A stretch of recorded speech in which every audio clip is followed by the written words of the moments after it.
जय हिंद दोस्तों, स्वागत है एक बार फिर से तैयारी कर लो चैनल में। और हम देख रहे हैं छायावाद का जो अगला टॉपिक है हमारा, छायावादी कवियों में सूर्यकांत त्रिपाठी निराला। इससे पहले हमने जयशंकर प्रसाद को देखा था, उससे पहले हमने छायावाद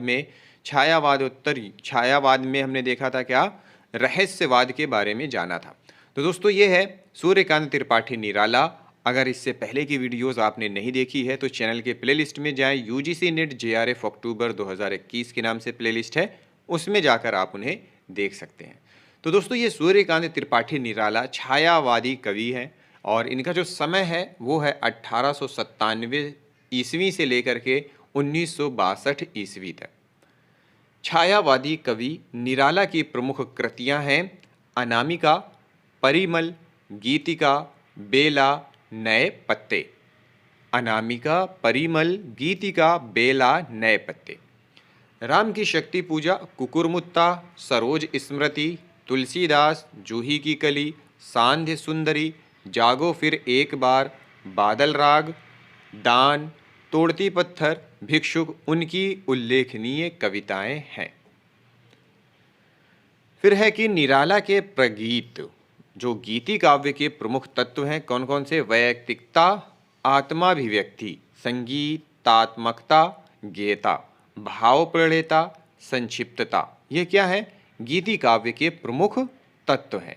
निराला के गीत प्रेम और सौंदर्य परक होते हैं। तो यहाँ पे देखिए गीति काव्य के प्रमुख तत्व कौन कौन से हैं, ये कभी पूछ लेता है एग्जाम में। वैयक्तिकता, संगीतात्मकता मतलब गेयता, भाव प्रवणता, संक्षिप्तता। तो निराला के गीत प्रेम और सौंदर्य परक हैं, प्रार्थना परक हैं, प्राकृतिक परक हैं और राष्ट्रीयतावादी हैं। कौन कौन से हैं, प्रेम और सौंदर्य परक, प्रार्थना परक, प्राकृतिक परक और राष्ट्रीयतावादी हैं। तो ये भी कभी कभी पूछ लेता है कि निम्नलिखित में से निराला के गीत किस प्रकार के हैं। जैसा पहले दिया हुआ है, सखी बसंत आया भरा हर्ष वन के मन, ये उनमें प्राकृतिक परक गीत है ये एक। फिर दूसरा है कि मैं अकेला देखता हूँ आ रही मेरे दिवस की सांध्य बेला, ये प्रार्थना परक गीत है जिसमें वैयक्तिकता है। फिर तीसरा पॉइंट है जागो फिर एक बार, ये उद्बोधन गीत है, राष्ट्रीयता। जूही की कली प्राकृतिक पर मानवीय चेतना का आरोप करने वाला गीत है जिसमें प्रकृति के माध्यम से श्रृंगार की अभिव्यक्ति की गई है। निराला ने अपने गीतों में संगीत का विशेष ध्यान रखा है। धिक जीवन जो पाता ही आया है विरोध, धिक साधन जिसके लिए किया है सदा शोध, इसमें उनके व्यक्तिगत जीवन का सत्य मुखरित हुआ है। दुख ही जीवन की कथा रही, क्या कहूँ आज जो नहीं कही, सरोज स्मृति की इन पंक्तियों में भी निराला की आत्माभिव्यक्ति है।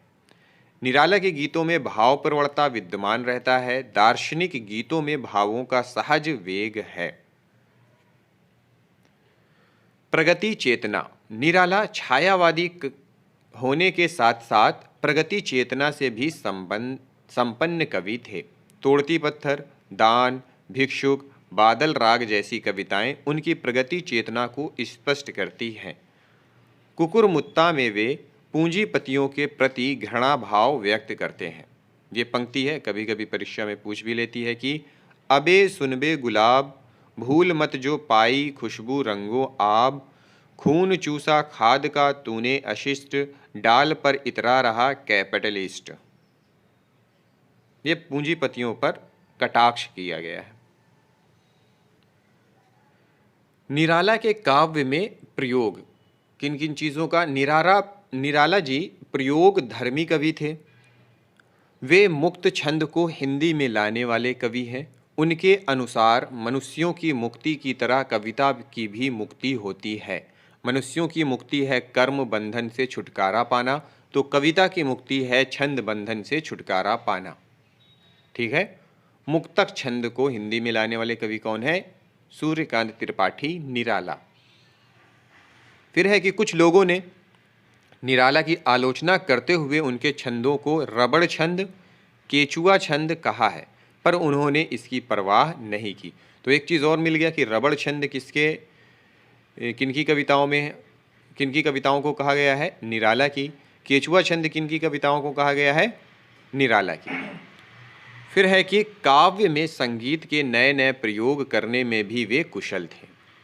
बेला और नए पत्ते प्रयोगशीलता की दृष्टि से उल्लेखनीय संग्रह है। उर्दू की नज़्म को हिंदी में लाने का प्रयोग उन्होंने ही किया। विषय वस्तु की नवीनता, ओज और औदात्य भी उनकी प्रयोगशीलता के सूचक हैं। और अंत में है कि जागो फिर एक बार कविता में राष्ट्रीय चेतना है तो बादल राग में क्रांति का आह्वान। तो ये पॉइंट है दोस्तों, इनको याद कर लीजिएगा। इनमें काफ़ी चीज़ें हैं जो कि परीक्षाओं से रिलेटेड हैं। फिर बात करते हैं कि निराला की लंबी कविताएं। राम की शक्ति पूजा 1936 ईस्वी में रचित निराला की लंबी कविता है जो उनके काव्य संकलन अनामिका में संकलित है। किसमें संकलित है? अनामिका में। अपने ओज, औदात्य, विषय वस्तु, चरित्रांकन, भावानुकूल भाषा के कारण यह उनकी अद्भुत कविता बन पड़ी है। बादल राग 1920 में रचित निराला की प्रगतिवादी कविता है जो परिमल में संकलित है। बादलों की गर्जना क्रांति का प्रतीक है जो पूंजीपतियों को गंभीर चेतावनी जैसी लगती है। जबकि छोटे छोटे पौधे मतलब सामान्य जन खिल उठते हैं। निराला ने इस कविता के माध्यम से सामाजिक विषमता पर प्रहार किया है। यह दीनहीन किसानों की दया का यथार्थ चित्रण करती है। ऐसा शोषित कृषक ही विप्लव को बादलों का आमंत्रित करता है।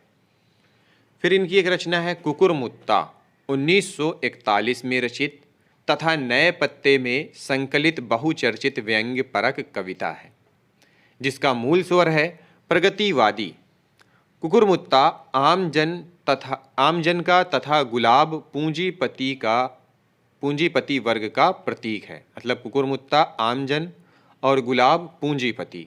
तो उसके लिए इन्होंने कुछ पंक्तियां लिखी हैं कि अबे सुनबे गुलाब, भूल मत जो पाई खुशबू रंगो आब, खून चूसा खाद का तूने अशिष्ट, डाल पर इतरा रहा कैपिटलिस्ट।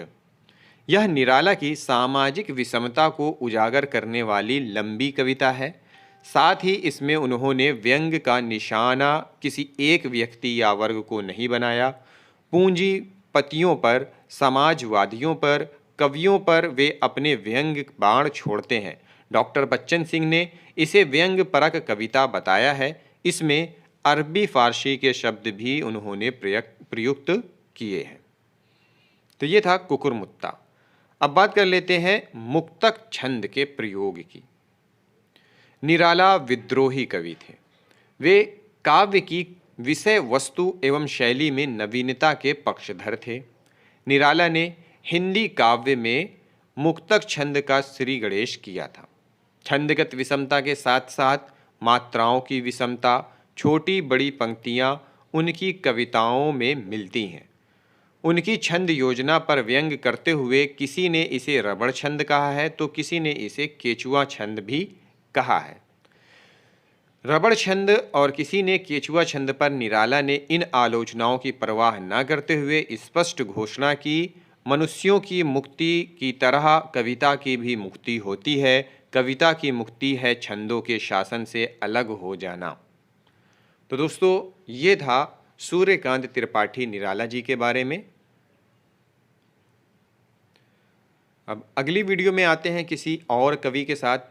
और इस वीडियो को देखने के लिए दोस्तों आप सभी लोगों का बहुत बहुत धन्यवाद। और अगर आपने पुरानी वीडियोस नहीं देखी हैं, चैनल को सब्सक्राइब नहीं किया है, तो चैनल को सब्सक्राइब कर लें। और पुरानी वीडियोस देखने के लिए UGC नेट JRF अक्टूबर 2021 के नाम से प्लेलिस्ट है, वहाँ पे जाके आप उसे देख सकते हैं।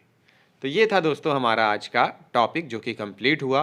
कल नए टॉपिक के साथ नए वीडियो में आप लोगों के समकक्ष हाजिर होंगे। तब तक के लिए धन्यवाद दोस्तों।